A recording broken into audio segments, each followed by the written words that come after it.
How to sign documents on Dropbox. So let me locate my document right here.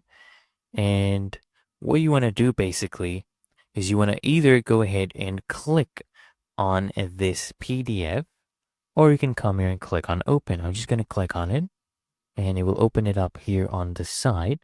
And you see this option right here that says edit PDF. Go ahead and click on this option. Now, once this loads up, I'm going to show you exactly what we need to do. So once this page fully loads up, you just want to go ahead and click on sign right here. So we're just going to wait for the PDF to load up. Okay, now go ahead and click on sign. Now, click on sign yourself. There are many ways to sign. You can either upload your signature, okay, from your file explorer, or you can draw it as well. So come here and type it in. And then you can click on insert your signature, or you could also type it right here. So here I've inserted this signature. If you want to add another one, edit your signatures.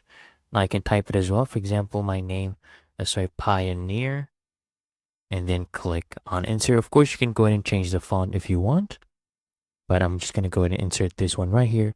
And then you can go ahead and save your PDF to save the changes. Really that easy, guys.